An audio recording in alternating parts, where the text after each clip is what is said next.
안녕하세요. 저는 연신내에 살고 있는 30대 중반 여성입니다. 30대 중반에게는 일어나기 쉽지 않은 사연을 지금 계신 분들에게만 소개하려고 합니다. 그러니 다들 제 이야기를 한번 들어봐 주세요.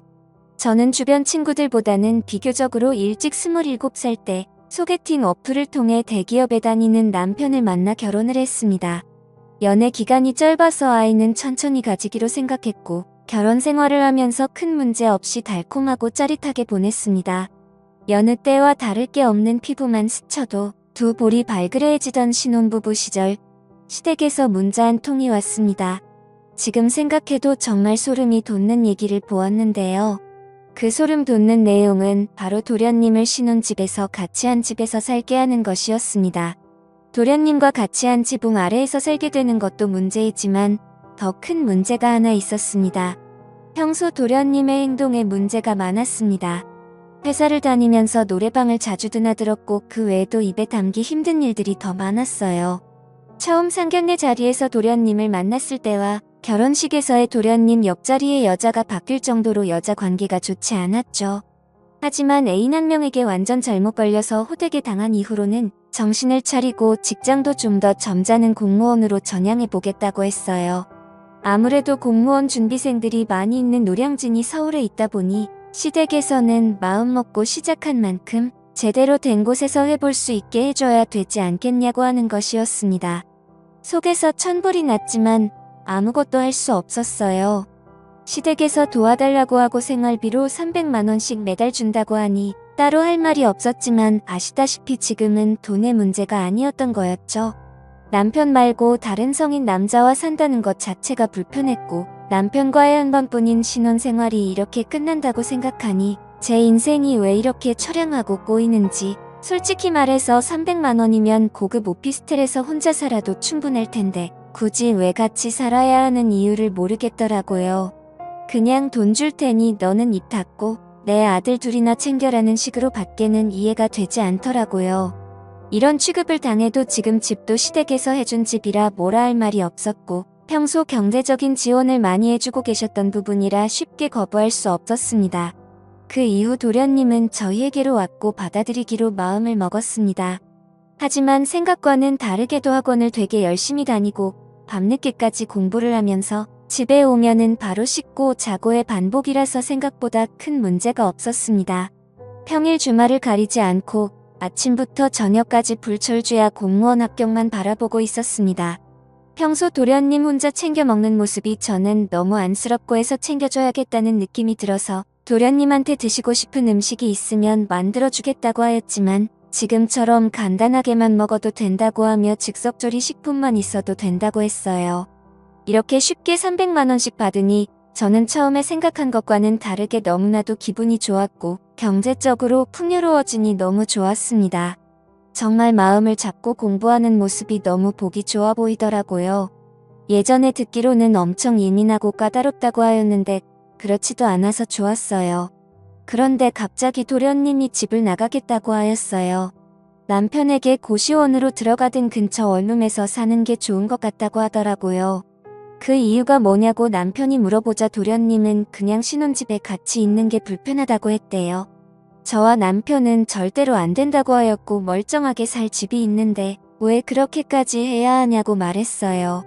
특히나 남편은 애지중지했던 동생이라 더더욱 독립해서 나가는 것을 반대하였습니다. 얼마 지나지 않아 도련님은 저희들 몰래 그냥 집을 나가 버렸습니다. 이유라도 알고 있으면 저희가 고칠 텐데 답답할 노릇이었어요. 남편 역시도 황당하고 당황스러워하였고 이 상황에서 시댁에서 부모님들이 확인차 올라오셨고 도련님이 저희 집에서 나간 걸 알고 나서는 고함을 고래고래 지르면서 화를 내셨습니다.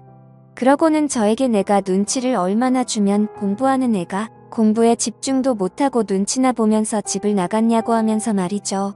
저와 남편은 오해를 풀 수 있도록 충분히 말씀드렸고 그 얘기를 들은 시어머니는 지금 당장 나가서 빨리 데려오라고 말하고는 그 자리를 박차고 나가셨습니다. 저도 너무 열이 받아서 시어머니에게 그런 소리 할 거면 이 돈 안 받겠다고 하려고 했지만 일단은 참았어요. 이틀 후 저는 점심을 먹고 쉬려고 했는데 유독 오후에 더워서 시원하게 샤워를 하고 있었어요. 그런데 샤워기에서 나오는 물 사이로 들리는 현관문 도어락 열리는 소리가 들려서 저는 너무 놀랐어요. 평일 오후에 집에 남편은 절대 올 리가 없기 때문에 도둑이 든 게 확실하다고 생각했거든요. 순간 너무 무서워서 옷도 제대로 입지 못한 상태로 나왔고 혹시나 도둑인가 생각하고 있었어요. 밖으로 나가지는 못하고 슬쩍슬쩍 보고 있었는데 강도가 아닌 도련님이었어요. 저는 일단은 다행이다라는 마음을 가지고 도련님 방을 뒤따라 갔습니다. 도련님은 뒤에서 몰래 온 저를 보고 깜짝 놀랐고 그 당시 상황을 얘기해 주더라고요. 형수님은 잘못한 게 없고 제가 편하자고 나간 거였어요. 제가 편하자고 고시원으로 들어간 거고 너무 신경 쓰지 마요. 라고는 얘기하지만 뭔가 너무 답답해하는 표정으로 머뭇머뭇 말을 아끼더라고요. 그래서 저는 하고 싶은 말 있으면 말을 해줬으면 좋겠다라고 말하였어요. 그러더니 도련님은 저에게 시원한 맥주 한 잔만 달라고 하였고 저는 바로 술 냉장고에 넣어둔 맥주를 꺼내서 드렸어요. 도련님은 얼마나 답답했는지 그 자리에서 맥주 한 캔을 다 마셨어요. 그러고는 집 나간 진짜 이유를 말해주더라고요. 이유를 들은 저는 너무 민망해서 몸둘 바를 몰랐어요. 그 이유는 바로 매일 밤마다 저와 남편의 사랑의 속삭임 때문이었어요. 사실 저희는 신혼부부이고 지나가다가 스치기만 해도 뜨거워지기 때문에 저도 모르게 실수를 했는데 도련님 귀에 너무도 잘 들렸다는 겁니다. 저희 부부도 조심을 한다고 하긴 했는데 결국 그렇게 되었던 거죠. 도련님이 새벽에 물 마시러 나왔다가 그런 소리를 들으면 제대로 공부에 집중을 할 수 없었다고 하더라고요. 특히 제 소리를 들으면 심장이 터질 것 같고 그 생각에 펜을 잡기가 힘들었다고 하더라고요. 아직 혈기왕성한 나이라 몸과 마음이 너무 힘들어서 그랬다고 하니 제가 다 미안해지고 그랬답니다. 앞으로는 조심하겠으니 들어와서 살라고 하였어요. 저는 어떻게든 남편이 오기 전까지 도련님을 집에 있게 하기 위해서 시간을 끌어야겠다는 생각을 했고 필사적으로 못 나가게 하려다 그만 사고가 나고 말았습니다. 도련님과 손을 마주잡고 있는데 갑자기 도련님은 형이 너무 부럽다며 형수님 같은 완벽한 여자와 사는 사람이 어딨냐고 미치도록 부럽다고 하였어요. 그러면서 갑자기 저를 좋아해왔다고 말했습니다. 처음 인사 자리에서부터 첫눈에 반했고 제게 계속 끌렸다고 말이죠. 그런 마음을 없애려고 예민하게 굴었다고 하더라고요. 잘 참고 있었는데 다시 본인의 마음이 불같이 타올랐고 형수와 마주하고 있으면 도저히 참을 수가 없다고 말했습니다. 그렇게 말을 하더니 도련님은 제게 다가왔고 저도 내심 도련님을 마음에 두고 있어서였는지 저희 둘은 결국 실수를 저지르고 말았어요. 결국 정신이 돌아온 뒤에 도련님과 저는 평생 죽을 때까지 가지고 가야 하는 비밀이라고 약속하였고 도련님은 다시 저희 집으로 들어오기로 하였습니다. 그 이후로 남편 보기가 미안했지만 사람은 실수할 수 있다고 생각했고 죄책감은 넣어둔 채 일상을 살아갔어요. 물론 우리 부부의 신혼생활도 중요했기 때문에 남편과는 일부러 밖에 나갔다 들어오고는 했어요. 그러던 어느 날 남편이 출장을 가게 되었던 날인데 갑자기 도련님이 초저녁에 일찍 들어오는 겁니다. 그래서 도련님에게 무슨 일인데 이 시간에 집에 오냐고 공부는 어떻게 됐냐고 물었고 그러자 도련님은 물건을 두고 온 게 있어서 왔다고 했는데 도련님 입에서 술 냄새가 진동하였습니다. 도련님이 갑자기 저에게 요즘은 두 사람 사이가 괜찮냐고 묻더라고요. 저는 무례하다는 생각을 해서 대꾸를 하기 싫어 그대로 제 방으로 들어가려던 찰나 제 손목을 부여잡더니 도련님은 오늘 같이 있으면 안 되냐고 묻더군요. 그래서 절대 안 된다라고 타일렀습니다.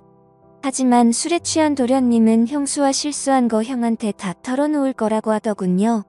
그 말을 듣는 순간 저도 그날 너무 열이 받아 큰 결단을 내리고 이혼을 각오로 남편에게 전화를 했습니다. 그리고 얼마 전 실수를 했었던 일들을 하나도 빠짐없이 말하였고 도련님의 계속된 요구에 나도 흔들릴 수도 있을 것 같은 게 사람 마음이다 라고 말했습니다. 남편은 이 말을 듣자마자 출장을 취소하고 집으로 들어오더라고요. 도련님은 이미 집에서 나가고 도망간 상태였고 남편은 제게 욕을 퍼부었고 당장 짐 싸서 나가라고 소리쳤습니다. 어쩔 수 없이 집에서 나와 저는 친정집으로 가게 되었고 며칠 뒤 남편에게서 연락이 오더군요. 도련님과는 의절하고 살고라고 말했고 저와는 이혼을 하자고 말하더라고요. 남편이 용서해준다면 앞으로 2번 다시는 절대 그럴 일 없을 거라고 싹싹 빌었지만 남편의 마음은 굳건했습니다. 그래서 저는 울고 불며 계속 용서해달라고 빌었고 제 모습에 남편은 일단 조금만 더 생각을 해보겠다고 하네요. 정말 어떻게든 이 상황이 지나갔으면 좋겠습니다. 남편에게 큰 죄를 지은 것 같아 너무 미안하네요.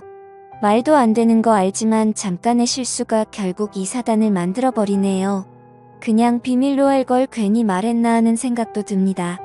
지금까지 제 사연을 들어주셔서 감사드립니다.